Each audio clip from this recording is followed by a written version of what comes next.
Students, आशा करते हैं कि आप लोगों का एग्ज़ाम अच्छा गया होगा। जैसे कि बहुत से बच्चों का आज लास्ट एग्ज़ाम होगा, है ना। आज के बाद से आप लोग बिल्कुल फ्री हो जाइएगा। और एक्चुअली मैं एक चीज़ मैं आप लोगों को कहना चाहूँगा कि आप लोग जो है रिजल्ट को लेकर के किसी तरह का टेंशन नहीं लीजिएगा, क्योंकि आप लोगों का जो भी काम था आप लोग अपना काम कर चुके हैं। और अब जो है आप लोग टेंशन जो है बिहार बोर्ड के ऊपर छोड़ दीजिए। बिहार बोर्ड को टेंशन लेने दीजिए, अब आप लोगों को कोई टेंशन नहीं लेना। और जैसा कि मैंने भी बहुत सारे बच्चों से बात किया है और सबका जो है मिक्स्ड आंसर था कि सबका एग्ज़ाम जो है लगभग अच्छा ही गया है। तो आप लोग जो है एग्ज़ाम के रिजल्ट को लेकर के कोई टेंशन नहीं लीजिएगा, क्योंकि मैं देखता हूँ कि बहुत सारे बच्चे हैं जो रिजल्ट आने के पहले जो है बहुत टेंशन में रहते हैं, ये सोच करके कि पता नहीं मेरा रिजल्ट कैसा आएगा, क्या होगा। तो इसको लेकर के जो है आपको किसी तरह का कोई टेंशन नहीं लेना है।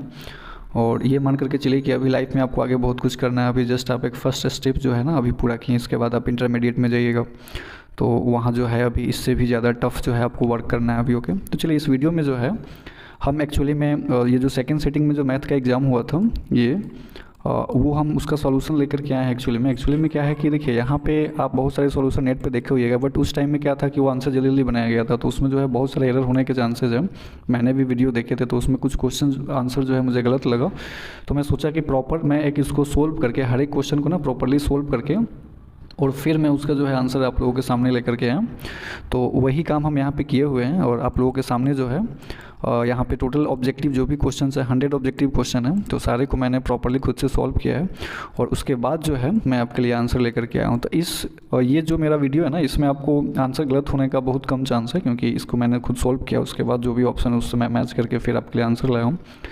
तो आप अगर अपने आप को सेल्फ असेस करना चाहते हैं, अगर आप चाहते हैं कि आप अपना सेल्फ असेसमेंट करना कि आपने जो भी आंसर दिया है या मीन एग्ज़ाम दिया है, तो उसका जो आप आंसर लिखे हुए हैं आप कितना मार्क्स आपका आ सकता है ना, आप चाहते हैं कि खुद अपने आप को मूल्यांकन करें, है ना। तो इसके लिए जो है आप इस वीडियो को देखिए और आपके पास बुकलेट होगा, आप क्या आंसर मैच किए हैं, आप क्या आंसर बनाए हैं ना, तो आप इससे एक बार मैच कर लीजिए। और यहाँ पे जो बुकलेट का कोड नंबर है वो ई है, आप इसको देख लीजिए।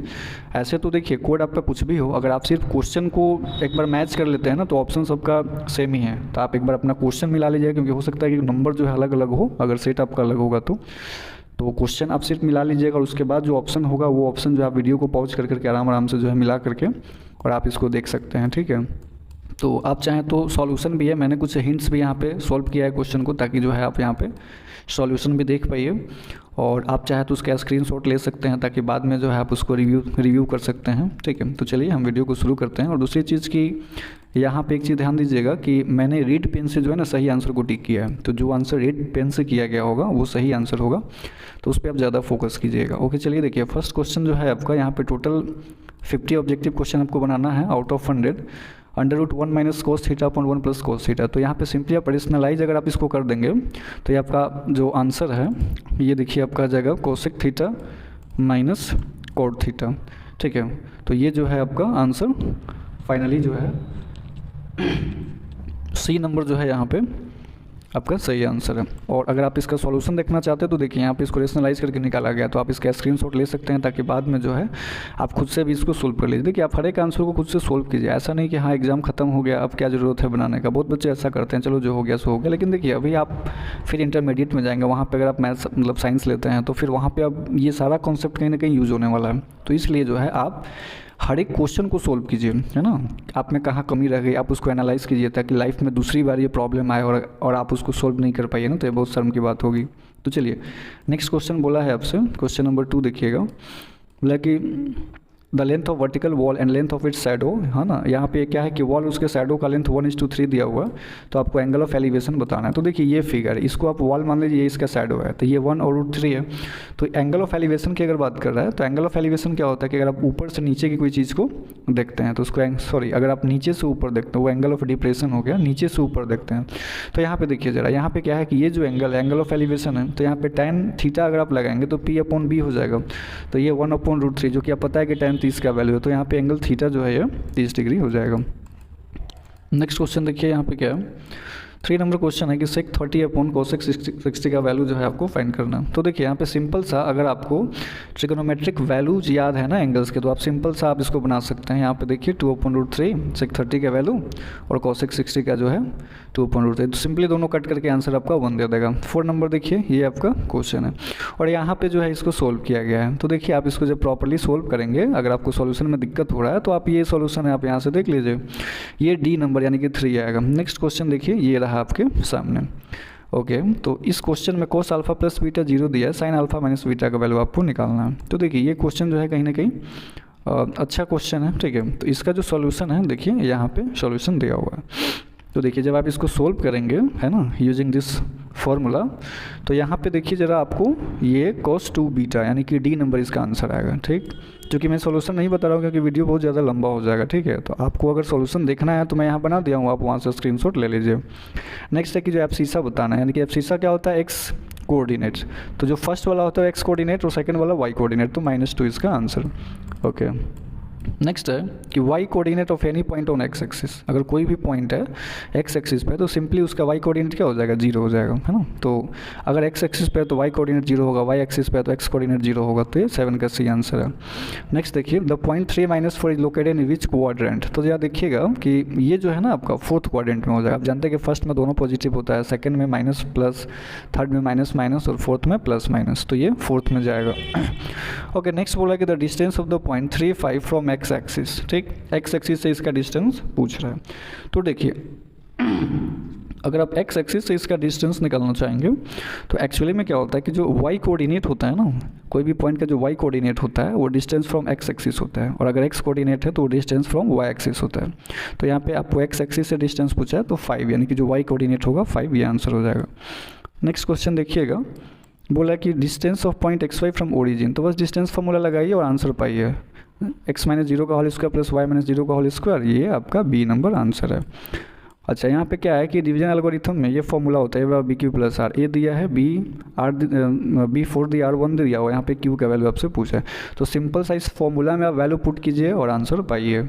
तो आपका यहाँ क्यू का वैल्यू क्या आ गया, 9 आ गया। ओके यहाँ बोल रहा है कि आपको जो है 156 जो है इसको प्राइम फैक्टराइज करना है और फिर बताना है कि जो यहाँ पे 2 है तो 2 का यहाँ पे एक्सपोनेंट बताना है। तो आप जानते हैं कि एक्सपोनेंट बेसिकली क्या होता है, पावर होता है। तो देखिए यहाँ पे जब आप सोल्व कीजिएगा 156 को, तो देखिए ये इसका प्राइम फैक्टर्स आ रहे हैं, 2 का स्क्वायर इंटू 3 इंटू 13। तो 2 का एक्सपोनेंट क्या है 2, तो ये 2 यहाँ पे आंसर हो गया। यहाँ पे सॉल्यूशन है, आप आराम से मिलाइए, कोई दिक्कत नहीं है, आराम से आप बनाइए, है ना। अब तो आपका टेंशन खत्म हो गया है, तो अब आप टेंशन मत लीजिए, आराम से आंसर देखिए और आराम से घर पे बैठ करके बनाइए। Okay which of the following is not an irrational number, कौन सा नहीं है तो वो बताना। तो देखिए इरेशनल नंबर क्या होता है, जो पी वाई क्यू के फॉर्म में जिसको आप नहीं लिख पाइए, ठीक है। तो जरा देखिएगा यहाँ पे, ये देखिए इरेशनल है, इरेशनल। यहाँ पे देखिए ये इरेशनल क्यों है, क्योंकि आप इसको पी वाई क्यू के फॉर्म में लिख सकते हैं, √12 पर 2√3 और नीचे √3, ये कैंसिल हो जाएगा, 2/1 देखिए पी वाई क्यू के फॉर्म में आ गया, तो डी आंसर हो गया। अच्छा 14 में आपसे बोला है कि इसमें से बताना है ना कि ये जो 0.105 है इसको इस फॉर्मेट में लिखना है, p/2n इंटू 5⁻m। तो देखिए जब आप इसको सोल्व कीजिएगा यहाँ पे देखिए 105/1000 डेसिमल हटाइएगा 3 0, ओके तो 21/200 आएगा इसका। अब फिर फर्दर जब इसको 200 को जब तोड़िएगा तो 2⁻3 इंटू 5², यानी कि ये फॉर्मेट आपको दे देगा बी नंबर। ओके ठीक है। अच्छा ये है कि कौन परिमेय, इसमें रेशनल बताना है। तो ज़रा देखिए इसका आंसर यहाँ पे है। तो देखिए यहाँ पे ये रेशनल है, रेशनल कैसे है, क्योंकि देखिए 10 प्लस √100 जो है आपको पता है कि इसका स्क्वायर रूट कितना होता है 10, तो 10 + 10 20 और 20 क्या है, रेशनल नंबर है। ओके अब बोल रहा है कि इसमें टर्मिनेटिंग डेसिमल एक्सपेंशन बताएं। तो टर्मिनेटिंग क्या होता है, जानते हैं कि आफ्टर है ना सम डिजिट्स ऑफ द डेसिमल वो टर्मिनेट कर जाता है, कटना चाहिए। दूसरी चीज़ की पहचानने का तरीका क्या है कि जो इसका डिनोमिनेटर होता है उसके फैक्टर्स 2 या 5 हों या दोनों हों, उसके अलावा कोई तीसरा फैक्टर नहीं होना चाहिए। तो जब आप इसको सोल्व करेंगे तो आप देखेंगे जो 1600 है ना इसके फैक्टर सिर्फ 2 और 5 आएंगे, तो मतलब कि ये टर्मिनेटिंग दे देगा। नेक्स्ट है कि दो पॉजिटिव इंटीजर ए और बी हैं, तो देखिए HCF into LCM upon product of number. आप एक फॉर्मूला पढ़े हुएगा कि LCM इंटू HCF बराबर क्या होता है कि प्रोडक्ट ऑफ 2 नंबर्स। तो LCM इंटू HCF को ही उस नंबर से डिवाइड कर दीजिएगा तो 1 आ जाएगा कट करके दोनों, ये जो फॉर्मूला होता है। तो इसका आंसर जो है क्या हो गया, 1 हो गया। नेक्स्ट क्वेश्चन देखिए अब जरा, बोल रहा है कि पेयर ऑफ को प्राइम। तो आप जानते हैं कि को प्राइम नंबर क्या होता है एक्चुअली में। तो देखिए को प्राइम जो नंबर होता है, दो नंबर जिनका HCF क्या हो 1 हो, तो आप सबका HCF निकाल करके चेक कर लीजिए। यहाँ देखिएगा कि कोई भी कॉमन फैक्टर नहीं है 1 के अलावा, तो ये आपका को प्राइम हो गया। ओके यहाँ कंपोजिट नंबर बताना है। कंपोजिट नंबर क्या होता है? आप जानते हैं कि जिसके दो से ज़्यादा फैक्टर हो, क्योंकि अगर वो नंबर वन और वो नंबर खुद अपने आप से कर रहा है तो प्राइम नंबर हो गया, लेकिन यहाँ कंपोजिट बताना है। कंपोजिट मतलब जिसके दो से ज़्यादा फैक्टर हो, तो ये 21 होगा, क्योंकि इसके 1 है, 3 है, 7 और 21 है, दो से ज़्यादा इसके फैक्टर हैं। ओके, ठीक है। अच्छा, नेक्स्ट जो क्वेश्चन आपसे बोल रहा है कि which of the following prime number, तो प्राइम नंबर क्या होता है? जो 1 और अपने आप से सिर्फ कटता हो। तो देखिए 31 जो है सिर्फ 1 से कटेगा अपने आप से, इसके अलावा किसी से नहीं कटेगा। नेक्स्ट क्वेश्चन बोला है कि मीन ऑफ फ्रीक्वेंसी डिस्ट्रीब्यूशन दिया हुआ है, मीडियन दिया हुआ है, तो मोड बताएं। तो देखिए ये अच्छा क्वेश्चन है, इसको बनाने के लिए ना ये रिलेशन आपको पता होना चाहिए। रिलेशन क्या होता है कि 3 median minus 2 mean equals to mode. तो अगर ये रिलेशन आपको पता है तो आसानी से आप यहाँ पे मीन और मीडियन का वैल्यू पुट करके मोड आप निकाल लीजिए, ये 45 देगा आंसर। ओके, अब बोला है कि इम्पॉसिबल इवेंट क्या प्रोबेबिलिटी, तो सिंपल सी बात है कि अगर कोई इवेंट जो है वो इम्पॉसिबल है, वो इवेंट होगा ही नहीं, तो प्रोबेबिलिटी क्या हो जाएगी? 0 हो जाएगी। अगर श्योर इवेंट हो जिसके होने का चांस बिल्कुल श्योर है तो उसका प्रोबेबिलिटी 1 होता है, ये आपको पता होगा। ठीक है, बोला है कि पी जो है किसी इवेंट के होने की प्रोबेबिलिटी है, तो बोला है कि कौन सा इसमें से सही है। तो देखिए जो पी होगा ना, किसी भी इवेंट का प्रोबेबिलिटी 0 और 1 के बीच में लाई करता है। 0 भी हो सकता है, 1 भी हो सकता है, तो सी नंबर आंसर है। अब बोला है कि जीतने का प्रोबेबिलिटी 0.4 है, तो हारने का बताइए। तो सिंपल सी बात है कि टोटल 1 होता है, 1 माइनस 0.4 कर दीजिए, तो 0.6 इसका आंसर हो गया। ओके, नेक्स्ट देखिए क्वेश्चन जो है इसमें बोल रहा है कि कौन सा जो है प्रोबेबिलिटी जो है नहीं हो सकता है। गेटिंग, वेट अ मोमेंट, एक क्वेश्चन यहाँ है कि इन टॉसिंग 2 कॉइन, 2 कॉइन को हम एक साथ फेंक रहे हैं तो नो हेड, एक भी हेड नहीं है, इसका आपको प्रोबेबिलिटी बताना है। तो देखिए अगर आप 2 कॉइन को टॉस करते हैं तो total number of sample space क्या होंगे? देखिए या तो हेड हेड आएगा, नहीं तो हेड टेल, या फिर टेल हेड, या फिर टेल टेल आएगा। तो यहाँ पे ज़रा ध्यान से देखिए कि ये total number of sample space हो गया। अब इसमें आपको देखना है ना कि एक भी हेड नहीं आना है, तो पहले आप ये निकाल लीजिए कि एटलीस्ट 1 हेड, तो कम से कम एक हेड में ये इवेंट आएगा, ये आएगा और ये आएगा, क्योंकि सब में देखिए कम से कम एक हेड है। तो कम से कम एक हेड आने का प्रोबेबिलिटी 3/4 है, तो नहीं आने का क्या हो जाएगा? 1 माइनस 3/4 यानी कि 1/4 इसका आंसर है। ओके, अच्छा अब बोला कि कौन सा प्रोबेबिलिटी नहीं हो सकता है किसी इवेंट का, तो आप जानते हैं कि प्रोबेबिलिटी 0 से कम नहीं हो सकता और 1 से ज़्यादा नहीं, लेकिन ये देखिए 1 से ज़्यादा है, बी नंबर, तो ये हो जाएगा आंसर। अब बोला कि नंबर ऑफ कॉमन टेंजेंट बताना। अगर 2 सर्किल इंटरनली टच करें, तो देखिए अगर एक सर्किल ये है और एक ये है, दोनों इंटरनली टच करें तो एक ही कॉमन टेंजेंट होगा, इसके अलावा आप कोई कॉमन टेंजेंट नहीं खींच पाइएगा, आप चाहे कितना भी कोशिश कर लीजिए। ओके, तो इसका आंसर 1 हो गया। तो नेक्स्ट क्वेश्चन देखिएगा। नेक्स्ट क्वेश्चन बोल रहा है आपसे, हाँ ये भी अच्छा क्वेश्चन है कि ये वैल्यू दिया हुआ है, ये वैल्यू आपसे पूछ रहा है। तो देखिए इसका यहाँ पे सॉल्यूशन है, इसको जो है हम लोग कैसे सोल्व किए हैं। तो एक काम कीजिए आप, जैसे देखिए यहाँ पे a प्लस बी का होल स्क्वायर पे आप तोड़िए इसको, a square plus b square plus 2ab, ये वैल्यू आपको दिया हुआ है। वेट अ मोमेंट, नहीं दिया, ये आपको निकालना है। ये आपको पता है 14 और यहाँ x कट के 2 आएगा, तो ये 16 आएगा, और आपको इसका वैल्यू पूछा है तो स्क्वायर इधर ला दीजिए, तो प्लस माइनस 4। तो चूँकि माइनस ऑप्शन में है नहीं, तो +4 आपका सही आंसर बन जाता है। ओके, ठीक है। अच्छा, आपको फर्स्ट 11 टर्म इस AP का उसका सम बताना है। तो आप जानते हैं ना कि SN का formula n/2 into 2a plus n-1 into d। तो इस फॉर्मूला में n आपका क्या है? 11 हो गया, फर्स्ट टर्म a 2 हो गया, कॉमन डिफरेंस देखिए 2 4 2 6 10 यानी 4 4 बढ़ रहा है, +4 हो गया। तो यहाँ पे वैल्यू पुट कर दीजिए और यहाँ से आपका 242 आंसर निकल जाता है। ये सॉल्यूशन है, आप देख सकते हैं अगर आपको कोई दिक्कत हो रहा है तो। ओके, नेक्स्ट क्वेश्चन देखिए, r is the radius of hemisphere then its total surface area. देखिए ये होता है हेमिस्फीयर, ये जो होता है ना इसको कर्व सरफेस एरिया बोलते हैं, और ये जो ऊपर वाला सरफेस दिख रहा है आपको ना, अगर टोटल बोलेगा तो ये भी इंक्लूड हो जाएगा। तो ये 2πr² और ये πr², जुड़ेगा तो ये आएगा 3πr²। ओके, नेक्स्ट क्वेश्चन देखिए। अच्छा, नेक्स्ट क्वेश्चन में बोला है कि 2 नंबर का HCF दिया है, LCM दिया और एक नंबर भी दे दिया, तो दूसरा नंबर पूछ दिया। तो सिंपल सा फॉर्मूला लगा दीजिए कि जो अदर नंबर होता है बराबर LCM into HCF by first number. Simple सा इसको गुना भाग करके सोल्व कर लेंगे, आपका आंसर 81 आ जाएगा, D number. Okay, HCF of number इतना इतना इतना विल बी। ठीक है, अब सिंपल सा क्वेश्चन है कि यहाँ पे क्या किया कि HCF पूछ दिया, तो HCF अगर निकालना हो तो फॉर्मूला हो जाएगा ये first number into second number by LCM। नहीं सॉरी, ये ऐसा क्वेश्चन है, सिंपली HCF निकालना है। तो एक काम कीजिए, सिंपल सा इसमें 12 15 21 का HCF आपको आता होगा निकालने। देख लीजिए कि इनका हाईएस्ट कॉमन फैक्टर क्या है, तो हाईएस्ट कॉमन फैक्टर आपको आई थिंक 3 मिल जाएगा। तो 3 जो है इसका आंसर हो जाएगा, जो कि आपका ये 32 का हो गया। तो नेक्स्ट क्वेश्चन जो है 33 जरा देखिएगा। ये क्वेश्चन आपका ये बोल रहा है क्या कि पॉजिटिव इंटीजर क्यू है तो एवरी पॉजिटिव ऑड इंटीजर किस फॉर्म में रहेगा। तो देखिए ऑड इंटीजर जो भी होगा उसमें हमेशा आप देखिएगा कि +1 या +3 या +5 ऐसे उसमें ऐड करके दिया रहेगा।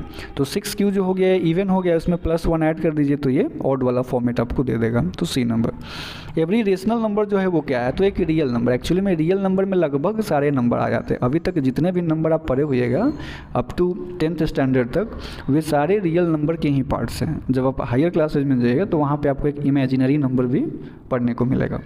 तो आप ये समझिए कि जितने भी नंबर अभी तक आप पढ़े हैं वो सारे के सारे रियल नंबर, जिसमें कि रेशनल इरेशनल सारे। अब देखिए 22/7 बोल रहा है कि ये क्या है, तो आप जानते हैं कि ये एक रेशनल नंबर है, क्योंकि ये देखिए वैल्यू फिक्स है। लेकिन वही अगर पाई पूछता आपसे तो पाई इरेशनल नंबर है। क्यों? अब आप कहिएगा कि पाई का ही वैल्यू तो 22/7 होता है। तो देखिए बच्चे एक्चुअली में क्या होता है कि पाई का जो ये वैल्यू है ना 22/7, ये एग्जैक्ट वैल्यू नहीं है बच्चा। ये एक्चुअली में क्या है कि ये इसका मतलब अप्रॉक्स वैल्यू है। जो हम लोग 3.141 लेते हैं ना वो अप्रॉक्स वैल्यू है ना, क्योंकि आप एग्जैक्ट वैल्यू तो निकाल ही नहीं सकते हैं ना पाई का। नेक्स्ट बोल रहा है क्वेश्चन आपसे, जरा ध्यान से देखिएगा कि what is the number of zeros of quadratic polynomial. ये पोलिनोमियल दिया हुआ है, इसके नंबर ऑफ जीरोज आपको बताना है। तो आपको जानते हैं ना कि क्वाड्रेटिक पोलिनोमियल जो होते हैं उसके मैक्सिमम 2 जीरोज होते हैं, ठीक है। अच्छा, आप कहने का मतलब कि 2 से ज़्यादा नहीं हो सकता है, लेकिन 2 हो सकता है। अब बताना है कि इसमें पोलिनोमियल नहीं है। तो देखिए पोलिनोमियल का कंडीशन क्या है कि जो उसका डिग्री होता है वो नॉन नेगेटिव इंटीजर होना चाहिए। तो यहाँ आप देख लीजिए ज़रा, एक्चुअली में कोई ऐसा पोलिनोमियल है जिसका डिग्री जो है वो क्या हो, नॉन नेगेटिव इंटीजर हो। तो देखिए यहाँ पे आप देखिएगा ना कि ये हो जाएगा। यहाँ देखिए ये जब ऊपर जाइए तो x का पावर -1 तक कहीं ना कहीं ये निगेटिव इंटीजर नॉट अलाउड होता है पोलिनोमियल के लिए, या फिर अगर वो फ्रैक्शन में है तो अलाउड नहीं होता है। यानी कि नॉन नेगेटिव इंटीजर होना चाहिए, तभी जाकर के आप उसको पोलिनोमियल बोलिएगा।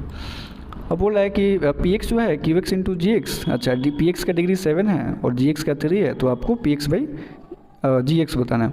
तो देखिए जैसे ये रिलेशन दिया है कि px बराबर qx इंटू gx। अब मान लीजिए कि px का डिग्री 7 है, इसका डिग्री, अच्छा आपसे क्या पूछा है, ये पूछा है gx का 3 है। तो मान लीजिए कि gx का डिग्री 3 है, तो इसको प्रोडक्ट को इसके डिग्री के बराबर होने के लिए qx का डिग्री 4 होना पड़ेगा। तो अगर मान लीजिए कि qx का डिग्री 4 है, ज़रा देखिएगा, तो अगर qx का डिग्री 4 है तो कहीं ना कहीं अब आपसे पूछा है कि px/gx निकालने के लिए। तो px/gx जब आप निकालिएगा, यहाँ से इसको इधर ले आइएगा तो ये qx हुआ, यानी कहीं ना कहीं qx का डिग्री क्या होगा, 4 ही तो होगा। तो देखिए यहाँ पे बी नंबर आपका सही आंसर है। नेक्स्ट क्वेश्चन है कि -2 जो है इसका एक जीरोज है, तो आपको बताना है कि px का फैक्टर क्या है। तो देखिए अगर -2 इसका जीरोज है तो x + 2 जो होगा ये फैक्टर हो जाएगा। जैसे कि अगर 2 जीरोज होता है तो x - 2 क्या हो जाता है, फैक्टर हो जाता है। ये फैक्टर थ्योरम आप पढ़े हुए, कहाँ पढ़े हुएगा, क्लास 9 में पढ़े। पता नहीं आप लोगों को याद भी है कि नहीं है ना। अगर आप लोग और जानना चाहते हैं तो आप कमेंट कीजिएगा वीडियो के डिस्क्रिप्शन में, या फिर आप कमेंट कीजिएगा कमेंट बॉक्स में, जो है हम आपको बता देंगे। ओके, नेक्स्ट क्वेश्चन बोल रहा है कि अल्फा बीटा जीरोज है पोलिनोमियल के, तो value of alpha into beta आपसे पूछा है। तो आप जानते हैं कि प्रोडक्ट ऑफ जीरोज क्या होता है, c/a होता है। तो सिंपल देखिए c की जगह 1 है, की जगह 1 है, तो 1/1 1 आंसर हो गया। ओके चलिए नेक्स्ट क्वेश्चन बोल रहा है कि आपको y एक्सिस का इक्वेशन बताएं। तो सिंपली x = 0 y एक्सिस का इक्वेशन है, y = 0 x एक्सिस का इक्वेशन है। ओके नेक्स्ट क्वेश्चन है कि 2 क्यूब हैव देयर वॉल्यूम। देखिए 2 क्यूब का जो वॉल्यूम का रेशियो दिया हुआ है तो उसके टोटल सरफेस एरिया का रेशियो बताना है। देखिए क्यूब का वॉल्यूम क्या होता है, साइड क्यूब। तो एक का साइड ए का स्मॉल, एक का कैपिटल ए मान लीजिए। तो वॉल्यूम ये 1:27 दिया हुआ रेशियो, यानी कि क्यूब इधर जाइएगा तो ये क्यूब रूट में चेंज हो जाएगा, तो 1:3 आएगा। अब अगर आपसे पूछता है कि टोटल सरफेस एरिया बताइए, तो क्या होता है 6a²। यहाँ से 6 कैंसिल हो जाएगा, a²। अब यहाँ पे देखिए आप अगर डालिएगा यहाँ पे वैल्यू तो 1 और 1, तो यहाँ पे कहीं ना कहीं क्या हो जाएगा, 1 का स्क्वायर 1 और 3 का स्क्वायर 9, तो ये 1:9 आपको वैल्यू यहाँ पे दे देगा। तो देखिए ये आंसर हो गया सी नंबर। अच्छा बोल रहा है कि वॉल्यूम ऑफ स्फीयर बताना है जिसका रेडियस 2r है। तो वॉल्यूम ऑफ स्फीयर का अगर फॉर्मूला याद है तो आपके लिए क्वेश्चन जो है बच्चों का खेल है। वॉल्यूम ऑफ स्फीयर क्या होता है, ये होता है 4/3 πr³। सिंपल सा आप r की जगह 2r पुट कर दीजिए, 8r³। यहाँ से आप 8 4 जा 32 भाई, बस ये आंसर आपका ये नंबर आ गया। ओके ठीक है, नेक्स्ट क्वेश्चन देखिएगा ज़रा। नेक्स्ट क्वेश्चन रहा ये कि आपको ये जो नंबर दिया हुआ है इनका मीन आपको बताना है। तो मीन कैसे निकालते हैं कि sum of observation by total number of observation, सबको जोड़ लीजिए और टोटल 1 2 3 4 5 6 एक मिनट, कितना है, सॉरी, मीन दिया हुआ है यहाँ पे 10 दिया हुआ है, 1 2 3 4 5, 5 नंबर का मीन दिया हुआ है, एक्स का वैल्यू आपसे पूछा है। तो बस फॉर्मूला पे सेट कर दीजिए, सोल्व कर लीजिए, एक्स यहाँ से कितना आ गया 14 आ गया। ओके, मीडियन बताना है आपको। तो मीडियन आप जानते हैं कि ये अनग्रुप डेटा का मीडियन आपको निकालना है। तो सबसे पहले इसको असेंडिंग या डिसेंडिंग ऑर्डर में आपको अरेंज करना होगा।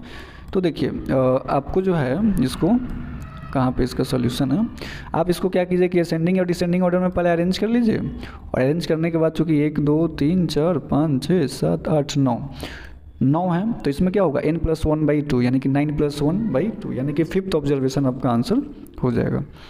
तो यहाँ पे जो है इसका सॉल्यूशन जो है यहाँ पे दिया हुआ, देखिए ये है। तो 5th टर्म आप जब इसको असेंडिंग ऑर्डर में कीजिएगा ना, तो first second third fourth fifth ना 16 आ रहा है। तो देखिए 16 आंसर हो गया इसका। ओके,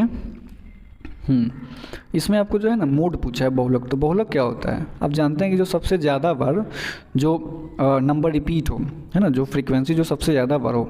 तो यहाँ पे देखिए कहीं ना कहीं 25 जो है वो सबसे ज़्यादा बार आया है, जो कि मेरे समझ से 3 बार आया है, 1 2 3 बार आया, इसके अलावा कोई नहीं है जो 3 बार आया, तो 25 इसका आंसर हो जाएगा। अच्छा, इसका रेंज बताएं। तो आप रेंज जानते हैं डेटा का कैसे निकालते हैं कि जो उसका जो अपर लिमिट है उसमें से लोअर, यानी कि जो सबसे मैक्सिमम वैल्यू है उसमें से मिनिमम वैल्यू को क्या कर दीजिए, माइनस कर दीजिए। तो ये 26 आ गया। ओके, तो जो नेक्स्ट क्वेश्चन है आपके लिए, ये आपसे पूछा है कि क्लास मार्क्स बताना है। तो क्लास मार्क्स निकालने का फॉर्मूला बहुत ही ईजी है। क्लास इंटरवल दिया हुआ है, upper limit plus lower limit divided by 2, दोनों को जोड़ के 2 से डिवाइड कीजिएगा, 140 आपका आंसर आ जाएगा। नेक्स्ट क्वेश्चन देखिएगा आप जरा, बोला है कि mean of consecutive odd number 6 दिया हुआ है, तो आपको ग्रेटेस्ट नंबर बताना है। देखिए, तो फर्स्ट ऑड नंबर को आप x मान लीजिए, तो सेकंड क्या होगा x+2, फिर x+4, x+6 ऐसे। अब सबको जोड़ के 4 नंबर 4 से डिवाइड कीजिए, और मीन जो है 6 दिया हुआ है, इसको सोल्व करके x का वैल्यू निकालिए, 3 आ गया। तो ये जो x हुआ ये सबसे छोटा नंबर हुआ, आपसे पूछा है सबसे बड़ा, तो 3 + 6 कितना हो जाएगा 9, यानी कि बी नंबर। ओके, अब बोला इसमें कि मेजर ऑफ सेंट्रल टेंडेंसी नहीं है, तो मीन मीडियन मोड जो है ना ये मेजर ऑफ सेंट्रल टेंडेंसी होते हैं। तो मतलब कि रेंज जो है ये आपका आंसर हो जाएगा। नेक्स्ट क्वेश्चन क्या बोल रहा है, जरा देखिएगा।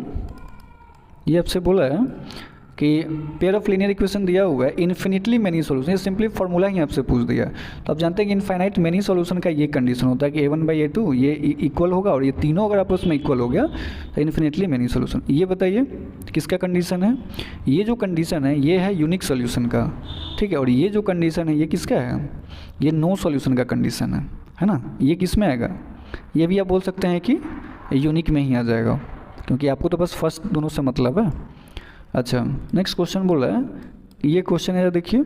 हाँ, अब ये देखिए इसका आंसर, चूँकि ये क्वेश्चन क्या है ना कि ये थेल्स थ्योरम पे बेस्ड है। थेल्स थ्योरम पढ़े हुइएगा कि अगर जो है थर्ड साइड के पैरेलल साइड हो, है ना, तो उसमें क्या होता है कि ये जो ट्रायंगल और ये जो बड़ा वाला ट्रायंगल है आपस में क्या हो जाएंगे, सिमिलर हो जाएंगे। तो कोरिस्पॉन्डिंग साइड का रेशियो क्या होगा, प्रोपोर्शनल होगा। बस आप वैल्यू पुट कर दीजिए, दिया हुआ है यहाँ से x का वैल्यू 11 आ जाएगा। ओके, अच्छा, एरिया ऑफ 2 सिमिलर ट्रायंगल का एरिया जो है वो दिया हुआ है, तो उनका हाइट का, एक का हाइट भी दिया हुआ है, दूसरे का हाइट पूछ रहा है। तो देखिए जो 2 अगर सिमिलर ट्रायंगल है तो उनके जो एरिया का जो रेशियो होगा वो उनके कॉरेस्पॉन्डिंग हाइट के स्क्वायर के रेशियो के बराबर होगा। तो ये वाला कॉन्सेप्ट यहाँ पे लगाना है और आपको इस क्वेश्चन को सोल्व कर लेना है। तो जब आप इसको सोल्व करेंगे तो ये x का वैल्यू आपको 3.5 दे देगा, जो कि बी नंबर है। नेक्स्ट देखिएगा ज़रा, क्वेश्चन बोल रहा है कि डायगोनल ऑफ ए रोम्बस आपको बताना है, और इसके डायगोनल दिए हुए हैं, आपको इसका साइड बताना है। तो देखिए ये डायगोनल हो गया, एक 4 है और एक 8 है और एक 3 है। तो ये पूरा 8 है, डायगोनल बाइसेक्ट करते हैं, परपेंडिकुलर बाइसेक्ट करते हैं ना रोम्बस के। तो ये 4 हो गया, ये 3 हो गया, ये 4 3, तो ये कितना हो जाएगा 5। तो आपको साइड ही तो बताना था, ये एक राइट एंगल ट्रायंगल बन रहा है ना, तो लगा दीजिए कौन सा, पाइथागोरस थ्योरम लगा दीजिए और इसका हाइपोटेन्यूज निकाल लीजिए, 5 आ गया, हर एक साइड इसका 5 हो गया। ओके, देखिएगा नेक्स्ट क्वेश्चन जो है आपसे क्या पूछ रहा है कि पेरीमीटर ऑफ 2 सिमिलर ट्रायंगल का पेरीमीटर दिया हुआ है। अच्छा, एक का साइड दिया हुआ है तो दूसरे का एक साइड पूछ रहा है। तो देखिए सिंपल होता है कि जो पेरीमीटर का जो रेशियो होता है वो उनके कॉरेस्पॉन्डिंग साइड के रेशियो के बराबर होता है। तो वही कॉन्सेप्ट यहाँ लगा दीजिए, पेरीमीटर का रेशियो, एक साइड ए बी निकाल लेना है और एक 10 दिया हुआ है, सोल्व कीजिए, ए बी 15 आपका आंसर आ गया।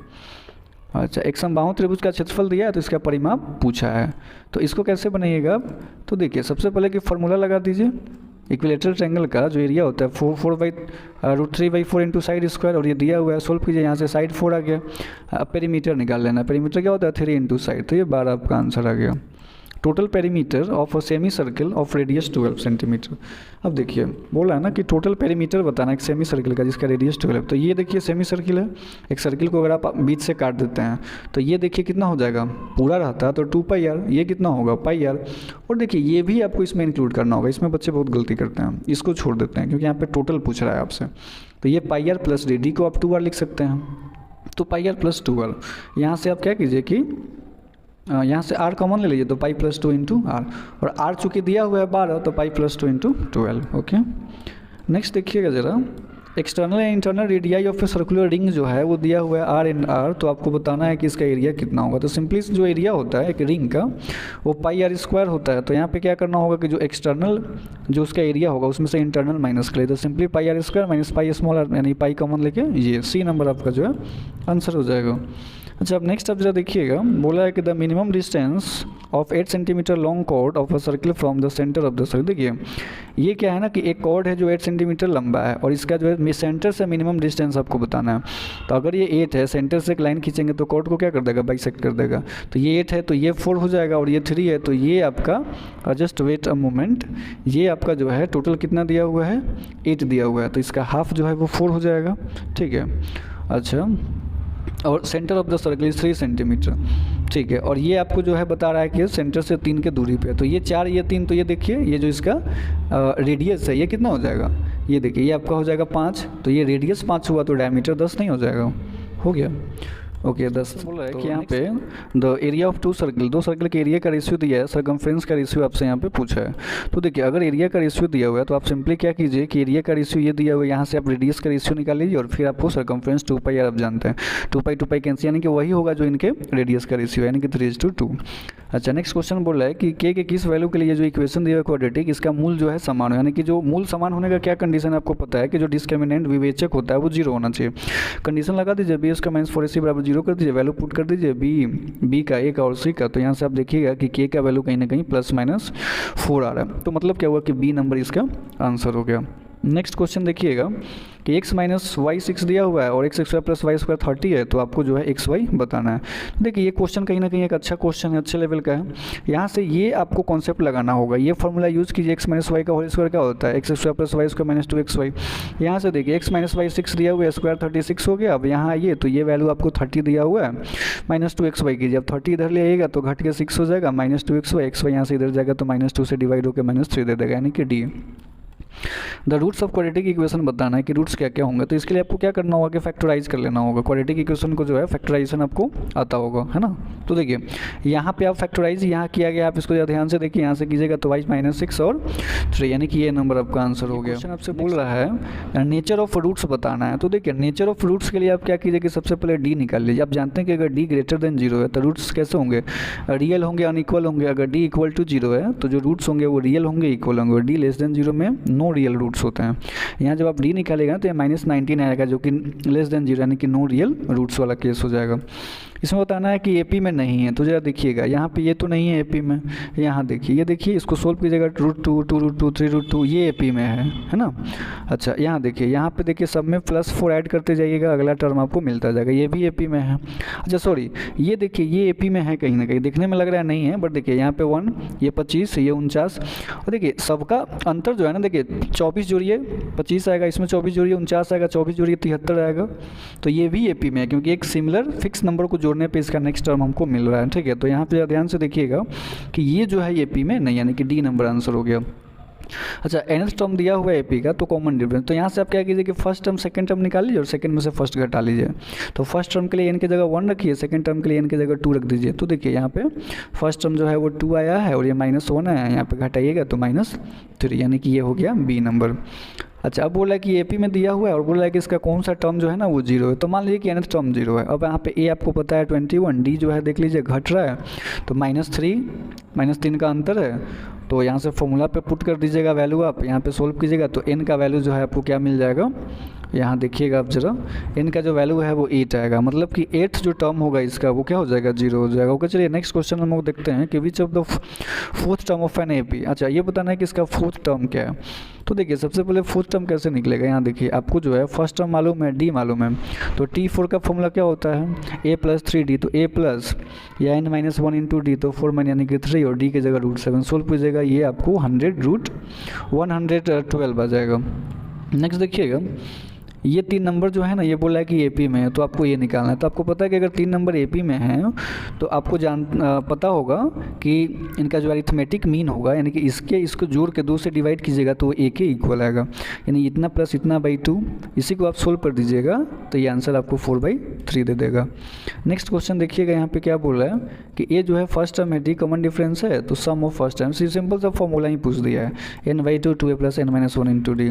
अल्फा बीटा गामा जो है 0 जो पॉलिनोमियल दिए हुए हैं, तो आपसे ये पूछा है, यानी कि ये आपका जो है क्यूबिक पॉलिनोमियल है, यहाँ पे सम ऑफ प्रोडक्ट ऑफ जीरोज पूछा है, तो ये जो है फॉर्मूला ही है यहाँ भी, तो सम ऑफ प्रोडक्ट ऑफ जीरोज होता है c/a। तो c देखिए यहाँ पे कितना है आपका, x² BC, यहाँ पे -3 है और a की जगह 6 है, तो -3/6 यानी -1/2। नेक्स्ट क्वेश्चन पूछ रहा है कि बहुपद दिया हुआ है इसका 0 अल्फा बीटा है, तो ये वैल्यू आपसे पूछ रहा है, तो इसको थोड़ा सोल्व कर लीजिए। देखिए यहाँ पे क्या है ना कि आपको पॉलिनोमियल दिया हुआ है, अच्छा इसको जब आप थोड़ा सोल्व कीजिएगा है ना, तो ये आपको फाइनल आएगा।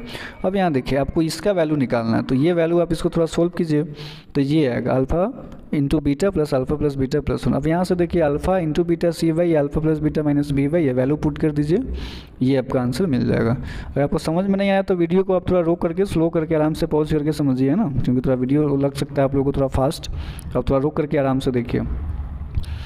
अच्छा, बोला कि जीरो जो है ये दिया हुआ है, हाँ बोला कि रेसिप्रोकल है एक दूसरे के, तो आपको क्यू का वैल्यू बताना है। तो देखिए एक को अल्फा माने तो दूसरा रेसिप्रोकल यानी कि 1/α, तो प्रोडक्ट ऑफ जीरोज का फॉर्मूला लगा दीजिए c/a, तो यहाँ से अल्फा अल्फा कैंसिल हो जाएगा, c की जगह क्या है -q/a की जगह 1, तो यहाँ से q - 1 आ गया। बोला कि which of the following is a quadratic polynomial, जिसके जीरोज जो हैं ये हैं।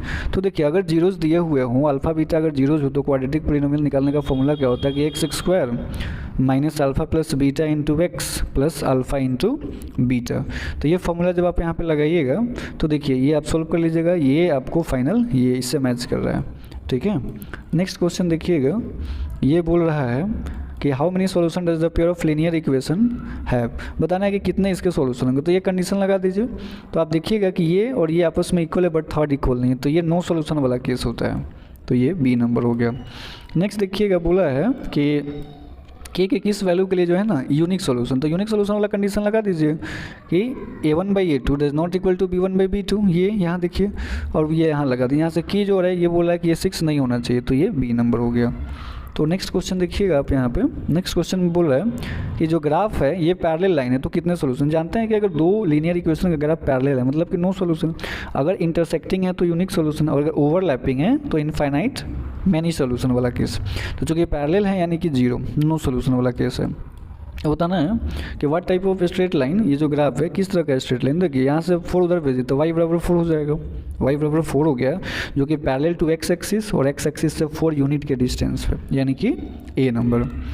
अब देखिएगा ज़रा कि 2x + 3y 11 है और ये -24 है, तो बोल रहा है कि x और y का क्या वैल्यू हो सकता है। सिंपली सोल्व कर लीजिए, कैसे कीजिएगा, इसको इसमें से घटा लीजिए, ये कैंसिल हो जाएगा, 3x ये साइन चेंज हो जाएगा, तो 4 3 7y, और ये 11 + 24 35, तो 7y = 35, तो y बराबर कहाँ इसका सोल्यूशन है, तो y बराबर कितना हो जाएगा 35, तो 5 यानी कि y 5।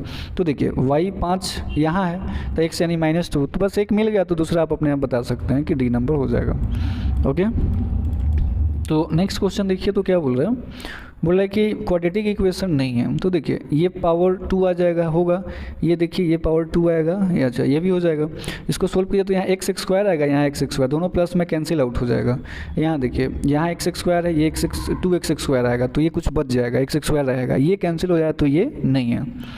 अच्छा, बोला कि 1000 रिवॉल्यूशन में एक व्हील जो इतना किलोमीटर डिस्टेंस कवर किया, तो डायमीटर आपको बताना है। तो देखिए ज़रा आपको पता है, यहाँ देखिए कि जो है 1000 में इतना तय किया, यानी कि 1000 रिवॉल्यूशन में इतना दूरी तय किया है, तो एक में कितना, आप 1000 से डिवाइड कर दीजिए। अब आप जानते हैं कि एक रिवॉल्यूशन में वो कितना चक्कर कितना डिस्टेंस कवर करेगा, तो उसका जो सर्कमफेरेंस हो जाएगा यानी कि 2πr 2πr को आप πd भी बोल सकते हैं। तो πd बराबर यहाँ पे 88 आ रहा है, तो यहाँ से d आपका कितना आ जाएगा 28 आ जाएगा। नेक्स्ट देखिए, सीधा सीधा क्वेश्चन फॉर्मूला पूछ दिया, कोस 90 माइनस थीटा कितना होता है साइन थीटा, बस ये आंसर है। नेक्स्ट क्वेश्चन है कि थीटा जो है आपको दिया हुआ है 45, तो cos square theta minus sine square, देखिए कोस स्क्वायर, कोस 45 का वैल्यू 1/√2, स्क्वायर कीजिएगा तो 1/2, साइन 45 भी वही होता है, दोनों कैंसिल होके 0 हो जाएगा। 84 देखिए बोल रहा है कि which of the following has to value has the value equal to √2। अच्छा √2 के बराबर, तो देखिए ये √3 है, ये 1/√2 होता है, ये 1/2, ये तो आपको याद ही होगा टेबल, ये आपका आंसर हो गया। अच्छा कोस 32x दिया हुआ है, कोस 58y दिया हुआ है, तो आपको बताना है कि कौन सा ट्रू है। तो आप जानते हैं कि कोस में क्या होता है ना कि जो छोटा एंगल होता है वो वैल्यू ज़्यादा होता है, तो देखिए यहाँ पे 32 जो है यानी x वाला बड़ा होगा y वाले से। अच्छा अब यहाँ देखिएगा थीटा 45 दिया हुआ वैल्यू आपसे पूछा है, तो सिंपल सा क्या कीजिए, इसका वैल्यू आपको पुट कर देना है। तो देखिए यहाँ पे क्या है कि tan स्क्वायर 45 की जगह 1, tan 45 1 का स्क्वायर 1, और साइन 45 कितना होता है 1/√2, सोल्व कीजिएगा 3 आ जाएगा।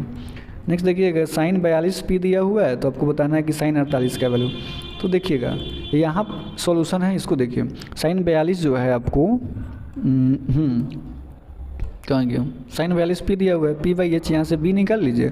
साइन 48 को क्या लिख सकते हैं, साइन 90 माइनस 42 घटाइएगा 48 आ जाएगा, और sine 90 minus theta cos theta. अब कोस 42 जो है जरा देखिए आप ध्यान से कि कोस 42 जो है ये कोस थीटा क्या होता है b/h, तो b का जो वैल्यू है यहाँ से आप निकाले हैं ना, ये देखिए ये डाल दीजिए, और h कितना है 1 है, यानी कि कोस 42 क्या आ गया, साइन 48 क्या आ गया, ये आपका आ गया, यानी कि सी नंबर आंसर आपका यहाँ मैच कर रहा है। ओके नेक्स्ट है कि tan थीटा दिया हुआ है तो साइन थीटा, तो देखिए tan थीटा क्या होता है p/h, तो यहाँ से आप tan थीटा क्या होता है p/b, तो यहाँ से h निकाल लीजिए और उसके बाद साइन थीटा p/h रख दीजिए। देखिए यहाँ पे सोल्यूशन है, p/b होता है, यहाँ से h निकाल लिए 13 आया, साइन थीटा पे 12/13, बस हो गया।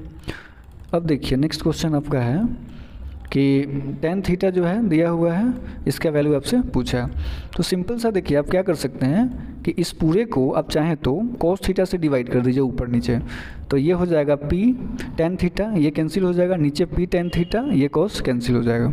अब बस tan थीटा का वैल्यू दिया हुआ है, यहाँ देखिए ये सॉल्यूशन है, ये इजी मेथड है। उसके बाद वैल्यू डाल दीजिए, इसको सोल्व कीजिएगा, तो फाइनली जो है आपका आंसर क्या आएगा, आपका आंसर जो है वो आएगा आपका, देखिएगा ज़रा 1 मिनट, ये आ जाएगा p² माइनस q² अपन p² प्लस q², ये डी नंबर। अब ये देखिए इसका पूछे, देखिए 1 plus cot square theta formula होता है cosec square theta into 1 minus cos square theta sine square theta. अच्छा sine square theta into cosec square theta 1 होता है, ये आइडेंटिटी ये पढ़े हुइएगा फॉर्मूला आइडेंटिटी में, तो ये 1 हो जाएगा, ठीक है। अब बोला कि कोऑर्डिनेट ऑफ मिड पॉइंट बताना, जो कि लाइन सेगमेंट इसको ज्वाइन किया, तो मिड पॉइंट का फॉर्मूला आप पढ़े हुए कि x1 plus x2/2 y1 plus y2/2, इसको जोड़ लीजिए 2 प्लस -2 0/2 0 -2 प्लस r2, ये 0/, मतलब कि 0 0 आंसर इसका आ जाएगा 91। अच्छा 92 देखिएगा ज़रा आप क्या बोल रहे हैं कि हाँ यहाँ पे जो है ना देखिए सेंट्रोइड दे दिया है और 2 वर्टिसेस दे दिया है, तो थर्ड आपसे पूछा है, तो सिंपल सा आप सेंट्रोइड का फॉर्मूला जानते हैं कि x1 plus x2 plus x3/3 y1 plus y2 plus y3/3। अब इसमें क्या है ना कि ये दे दिया सेंट्रोइड दे दिया और 2 का दे दिया कोऑर्डिनेट, तो थर्ड पूछा है, तो सिंपली सा इस फॉर्मूला में वैल्यू पुट कीजिए और निकाल लीजिए। यहाँ से x3 आ गया आपका कितना 6 आ गया, और इस वाले में डालिएगा तो y3 1 आ जाएगा, तो 6 और 1 answer C number. Coordinate of the vertices दे दिया है, तो आपको एरिया, बस एरिया ऑफ ट्रायंगल का आपको फॉर्मूला याद होना चाहिए, half x1 y2 minus y3, ये फॉर्मूला देख लीजिए। आप सिंपली वैल्यू पुट करते जाइए, आपका आंसर हाथ में 2, ठीक है। तो 94 क्वेश्चन बोला है कि डिस्टेंस बताना है दोनों पॉइंट का, सिंपली ये देखिए डिस्टेंस फॉर्मूला लगा के आंसर पाइए कितना 4√2। ओके नेक्स्ट जो है कोऑर्डिनेट ऑफ अ पॉइंट, जो कि लाइन सेगमेंट को, ये सीधे आपसे फॉर्मूला ही डायरेक्ट पूछ दिया हुआ है, ठीक है ना। तो देखिएगा ज़रा यहाँ पे क्या है कि आपसे जो है सीधे कि ये mn के रेशियो में बांट रहा है ना, ये 2 पॉइंट है। अच्छा तो देखिएगा सिंपली ये फॉर्मूला होता है, आप पढ़े हुइएगा, सिंपली वैल्यू डाल दीजिए। अच्छा देखिए 96 जो क्वेश्चन है इसको ज़रा ध्यान से देखिए, तो क्या कर रहा है कि कर्व सरफेस एरिया जो है कोन का दिया हुआ है और रेडियस इसका दिया हुआ है, तो स्लैंट हाइट आपसे पूछा है, तो कर्व सरफेस एरिया ऑफ कोन क्या होता है πr/l बराबर इतना। यहाँ से आप क्या कीजिएगा कि रेडियस दिया हुआ है तो l निकाल लीजिए, और l क्या होता है स्लैंट हाइट, तो बस आगे आंसर वो बोला कि ratio of the volume of two cylinder of equal height, two cylinder height equal है, वॉल्यूम का रेशियो दिया हुआ है, तो आपको कॉप सरफेस एरिया का रेशियो बताना है। तो ये देखिए वॉल्यूम होता है, तो यहाँ से हाइट से हमें कैंसिल आउट कर दीजिए, पाई कट जाएगा, रेडियस का रेशियो 3:4 आ जाएगा। अब आपसे पूछा कि कॉप सरफेस एरिया 2πr/h होता है, यहाँ देखिए कि 2π कैंसिल, एच कैंसिल, आर यानी कि सेम वही आएगा 3:4, सी नंबर। नेक्स्ट देखिएगा 98 नंबर क्वेश्चन क्या बोल रहा है। क्वेश्चन बोला है कि total surface area of cone दे दिया है और स्लैंट हाइट दे दिया है, वो बोला है कि ट्वाइस है इसके रेडियस का, बेस के रेडियस का, तो आपको एरिया ऑफ द बेस बताना है। देखिए टोटल सरफेस एरिया का ये फार्मूला होता है, ये दे दिया है।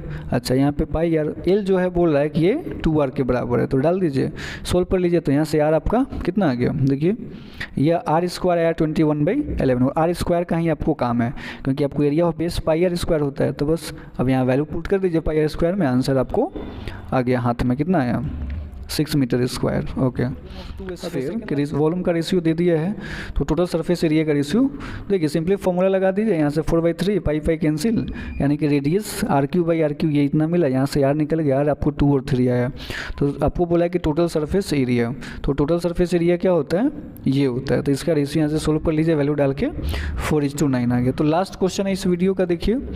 अच्छा बोला कि total surface area of sphere जो है वो दे दिया है, तो डायमीटर आपसे पूछा है, तो सिंपली देखिए आप टोटल सरफेस एरिया जो है स्फीयर का वो कितना होता है, ज़रा ध्यान से देखिएगा।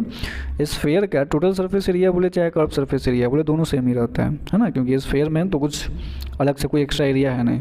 तो ये देखिए 4πr², ये दिया हुआ है वैल्यू, यहाँ से आप r निकाल लिए और r को डबल कर दिए तो डायमीटर निकल गया, तो ये 14। तो इस तरह से जो है पूरा 100 क्वेश्चन हम डिस्कस कर लिए। आप इसमें से जो भी 50 क्वेश्चन आप बनाए होइएगा उसको आप मैच कर लीजिएगा, और इससे आप खुद अपने आप का असेसमेंट कर सकते हैं कि जो ऑब्जेक्टिव क्वेश्चन आप बनाए हैं उसमें आपको कितना नंबर आने वाला है, ठीक है। इससे आप कहीं ना कहीं आप अपने रिजल्ट को डिसाइड कर सकते हैं कि आपका जो परसेंटेज है, मार्क्स है आउट ऑफ 100 वो कितना आने वाला है। तो चलिए इसको वीडियो में जो है मैंने आपको क्वेश्चन को कोशिश किया है कि डिटेल्स में बताने का, चूँकि अब एक एक क्वेश्चन को 100 क्वेश्चन को अगर हम डिटेल्स में बताने लगे ना तो समझ लीजिए कि वीडियो 2 घंटा का बन जाएगा। तो फिर भी अगर आपको कुछ लगता है, कोई पर्टिकुलर क्वेश्चन में डाउट हो, तो आप कमेंट के माध्यम से हमसे पूछिए, हमें भी खुशी होगी अगर हम आपके कमेंट का रिप्लाई करते हैं तो। और वीडियो आप देखिए इसके लिए बहुत बहुत धन्यवाद। आप ऐसे ही अगर आपको और कोई डाउट हो और कुछ चाहते हैं आप आगे हम करें तो आप हमारे चैनल को सब्सक्राइब करके रखिएगा, है ना। आप दोस्तों को शेयर कर लीजिए ताकि वो भी जो है इससे अपना आंसर मैच कर ले, अपना सेल्फ असेसमेंट कर ले। ओके।